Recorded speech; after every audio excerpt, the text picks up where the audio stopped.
एक अय्याश राजा था। वो इतना धूर्त था कि नगर में किसी भी खूबसूरत महिला या लड़की को देख लेता तो अपने रुतबे के दम पर उसे हासिल कर लेता। एक बार राजा ने अपने लड़के के जन्म दिवस पर एक बहुत बड़े उत्सव का आयोजन किया, जिसमें नगर के सभी लोग पधारे। राजा का सबसे खास मंत्री भी अपनी पत्नी सहित राजा के यहाँ उत्सव में शामिल होने पहुंचा। जब राजा ने मंत्री की पत्नी को देखा तो राजा उसे देखता ही रह गया। राजा ने आज तक इतनी सुंदर स्त्री नहीं देखी थी। उत्सव खत्म हुआ, सभी अपने घरों को लौट गए, पर राजा का सुख चैन छिन चुका था। उसे रह रहकर बस मंत्री की स्त्री के ही विचार आ रहे थे। उस रात राजा सो भी न सका। उसने पूरी रात करवटें बदलते और मंत्री पत्नी को हासिल करने की तरह तरह की योजनाओं को सोचते हुए ही बीता दी। आखिर राजा को एक युक्ति सूझी। सुबह होते ही उसने बुलावा भेजकर मंत्री को अपने पास बुलवा लिया और एक पत्र देकर कहा, ये फला फला राज्य में लेकर जाना है। मंत्री ने कहा, ठीक है महाराज। घर जाकर पत्नी को बता। राजा के इरादों से अनजान मंत्री निकल लिया गंतव्य की ओर। मंत्री की पत्नी को हासिल करने के लिए उतावले राजा का तो एक एक पल सदियों के बराबर जा रहा था।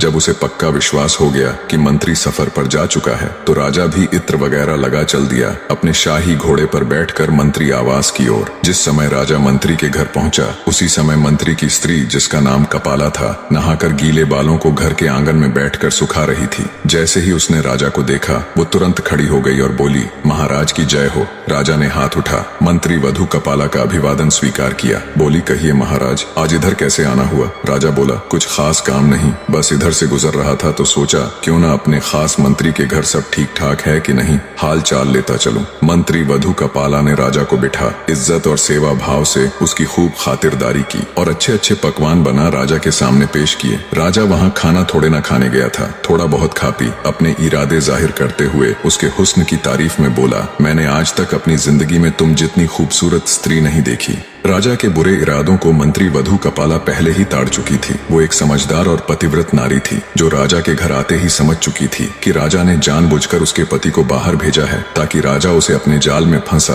अपने बुरे इरादों को अंजाम दे सके। कपाला बोली, महाराज एक बात बताए, शेर जंगल का राजा होता है, क्या जंगल के राजा को ये शोभा देता है कि वो झूठन खाए और गंदगी में मुंह मारता फिरे? जब एक न्याय देने वाला ही अन्याय करने लग जाए तो प्रजा कहाँ जाएगी? महाराज, आपको ये बिल्कुल शोभा नहीं देता कि आप अपने मंत्री की स्त्री से ऐसी बातें करें। मंत्री वधु कपाला के मुख से ऐसी समझदारी और आंख खोल देने वाली बातें सुनकर राजा खुद पर बहुत शर्मिंदा हुआ। उसे अब बहुत अफसोस हो रहा था। उधर मंत्री कुछ दूर ही चला था, तभी उसे ख्याल आया कि राजा का दिया हुआ पत्र तो घर ही भूल आया है। उसने तुरंत अपना घोड़ा मोड़ा और घर की तरफ दौड़ा दिया। मंत्री जब घर पहुंचा और घर के बाहर राजा का घोड़ा देखा तो उसके पैरों नीचे से जमीन निकल गई। उसे सारा माजरा समझते देर न लगी। मंत्री की पत्नी राजा के साथ रंगरेलियां मना रही है। यही सोच सोचकर मंत्री के खून का पानी बनते देर न लगी। फिर भी मंत्री खून का कड़वा घूंट पी गया और चुपचाप जाकर वो पत्र उठाया और बिना किसी की नजरों में आए, बिना किसी से कुछ कहे सुने घर से निकल गया और राजा की बताई जगह पर वो पत्र पहुंचा दिया। पत्र पहुंचाकर जब मंत्री राजा के सामने हाजिर हुआ तो राजा ने बहुत सारे हीरे जवाहरात इनाम के तौर पर मंत्री को दिए। मंत्री ने वो सारे हीरे जवाहरात ज्यों के त्यों अपनी पत्नी को दिए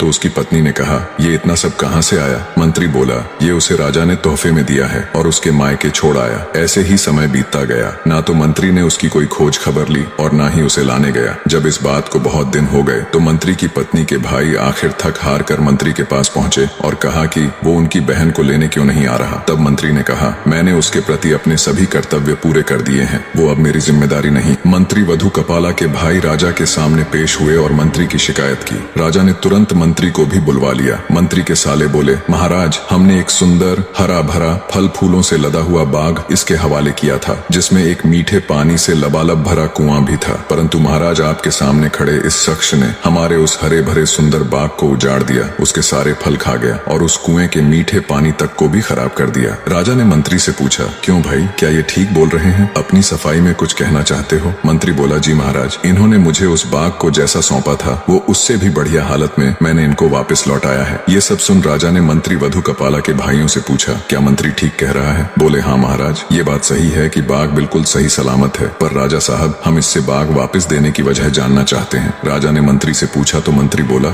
महाराज, बाग वापस करने की वजह ईर्ष्या या नफरत नहीं है। दरअसल एक दिन जब मैं बाग में आया तो मैंने शेर के पंजों के निशान देखे तो मुझे डर हुआ कि कहीं शेर मुझे भी ना खा जाए। बस इसी बात के डर से मैंने बाग में जाना बंद कर दिया। राजा सबकी बात बड़े ध्यान से सुन रहा था। वो सिंहासन से खड़ा हुआ और बोला, मंत्री साहब, अपने बाग में बेखौफ बिना किसी डर भय के चले जाओ। इसमें कोई शक नहीं कि शेर तुम्हारे बाग की तरफ गया था, लेकिन वो शेर ना तो तुम्हारे बाग में कोई असर छोड़ सका और ना ही बाग का कोई पत्ता तोड़ सका, ना ही कोई फल खा सका। वो शेर तुम्हारे बाग में थोड़ी देर रहा, फिर मायूस होकर लौट गया। राजा बोला, कसम उस ऊपर वाले की, मैंने तुम्हारे बाग के चारों तरफ लगी मजबूत दीवार जैसी पहले कभी नहीं देखी। उसके बाद मंत्री सीधा अपनी ससुराल गया और पत्नी कपाला को ले आया। सारा माजरा बिना मंत्री वधू की इज्जत उछाले सुलझ गया और दरबार में बैठे किसी भी व्यक्ति को कुछ समझ नहीं आया। ऐसी ही और कहानियों के लिए चैनल सब्सक्राइब कर चैनल पर बने रहे। आप सबका तहे दिल से धन्यवाद।